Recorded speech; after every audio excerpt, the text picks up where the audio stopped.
เพื่อนๆเกี่ยวกับเรื่องการดูแลสุขภาพนะครับแต่เนื่องจากว่าวันนี้ผมมีวาระฉุกเฉินเลยขอแทรกขึ้นมาก่อนที่ผมต้องขึ้นจอดำเนี่ยผมอยากบอกว่าผมอึดอัดมานานครับอึดอัดมานานก็คือเมื่อคืนผมขึ้นก็เล่าสู่กันฟังแล้วกันครับเพื่อนๆที่ทยอยเข้ามานะครับก็ผมต้อมอภิสิทธิ์ครับพอดีวันนี้ผมมีวาระเร่งด่วนแทรกเข้ามานิดนึงแต่ไม่ใช่เรื่องอินเทอร์เน็ตคอมเพล็กซ์นะครับอันนั้นการเมืองของผมนี่ผมถ้าเพื่อนๆสังเกตผมจะขึ้นก่อนที่จะมาขึ้นไลฟ์เนี่ยน่าจะเป็นเพื่อนที่ติดตามผมมันจะเห็นผมก็เลย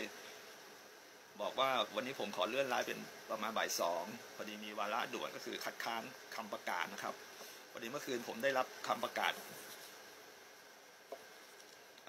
เดี๋ยวนะฮะสักครู่ครับผมขอมอนิเตอร์นิดนึง